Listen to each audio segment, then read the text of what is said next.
कर्मी का दर्जा मिलते ही अब नियोजित शिक्षकों को भी नियमित की तरह एक मुश्त मिलेगा 10 लाख। जी हाँ फ्रेंड, आज नियोजित शिक्षकों को मिलने वाले ऐसे लाभों की चर्चा की जाएगी जो प्रायः जो है अनछुआ रह जाता है, अनटच्ड रह जाता है, जिस पर प्रायः चर्चा नहीं होती है। जी हाँ फ्रेंड, चलते हैं अगले स्लाइड पर, देखते हैं कि जब नियोजित शिक्षक नियमित यानी राज्यकर्मी का दर्जा प्राप्त करेंगे तो कई सारे लाभ मिलेंगे। इनमें से आज ऐसे 2 लाभों पर चर्चा होगी। यहाँ पर वरीयता का लाभ, वेतन संरक्षण, वेतन वृद्धि, जिस पर बात होगी, जो कि ईएल और ग्रेजुएटी का लाभ होगा। ग्रेजुएटी के विषय में आपको पूर्ण जानकारी दी जाएगी, साथ ही साथ ईएल का।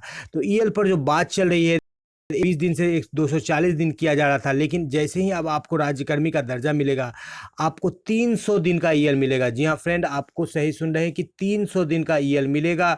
और 300 दिन का ईएल यानी कि अर्निंग लीव इसको बोला जाता है, यानी कि आप इस लीव को यूज़ नहीं करेंगे तो इस लीव की राशि जो है, जो आपका अंतिम सैलरी होगा, जिस दिन आप रिटायर करेंगे जिस माह में, उस माह की सैलरी को 10 महीने यानी 300 दिन से गुना करके वो मिलेगा। तो यहाँ पर एक अनुमानित डाटा दिया गया है, 40,000 की यदि मूल सैलरी आपकी बताई जा रही है कि आप जिस दिन रिटायर कर रहे हैं 40 साल, और आपकी सेवा जो है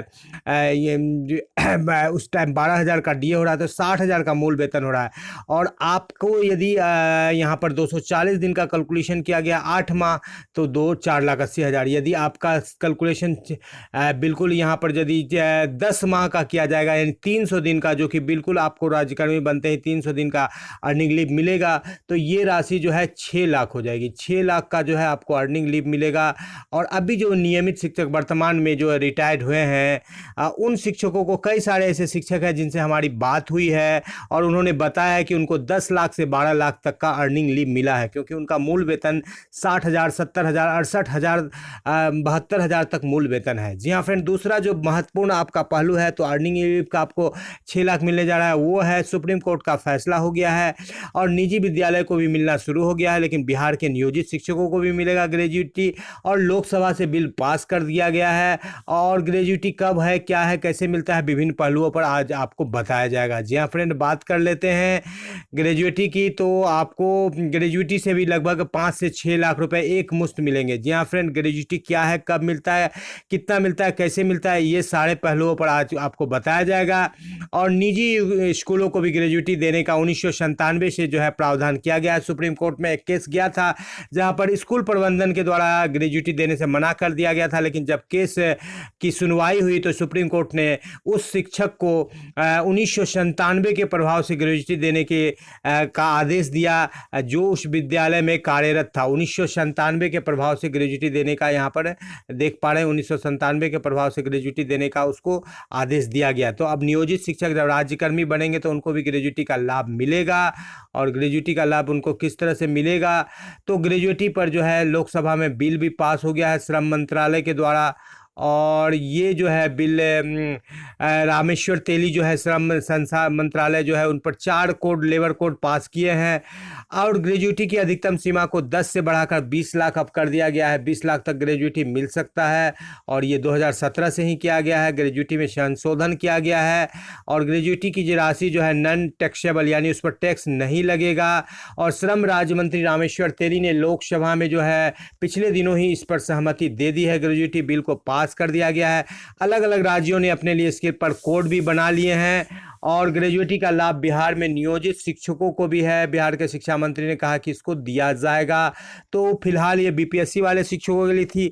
अब राज्यकर्मी जब बन जाएंगे नियोजित शिक्षक, तो उनको भी ग्रेजुएटी का लाभ दिया जाएगा।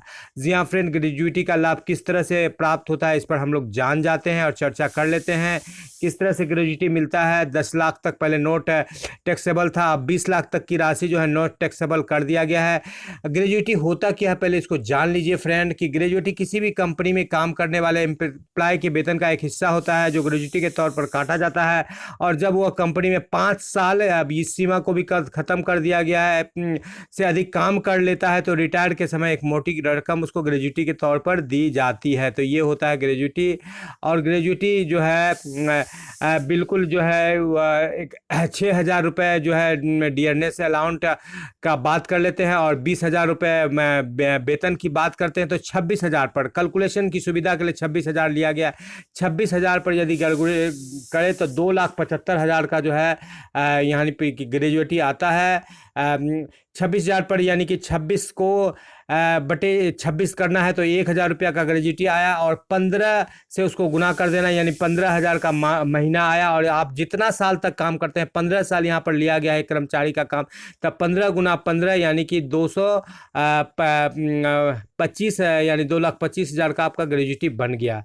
और यदि यहाँ पर 40,000 पर गणना की जाए 15,000 की सेवा के लिए, तो 4.5 लाख का ग्रेजुटी बन रहा है 40,000 के मूल वेतन पर।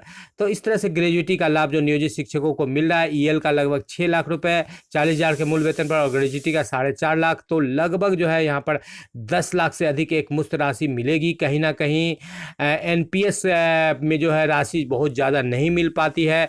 तो ग्रेजुटी और ईएल जो है नियोजित शिक्षकों के लिए एक बुढ़ापे का सहारा होगा। जी हाँ फ्रेंड, आपको आपके बुढ़ापे का सहारा मिले, आपको राज्यकर्मी का दर्जा मिले, आपको ग्रेजुटी और ईएल का भरपूर लाभ मिले, इसी उम्मीद के साथ आपसे आपका दोस्त विदा लेता है। जय हिंद, जय भारत। द स्मार्ट ज्ञान अड्डा आपके उज्जवल भविष्य का कामना करता है। वीडियो को शुरू से लेकर अंत तक देखने के लिए आपका बहुत बहुत धन्यवाद।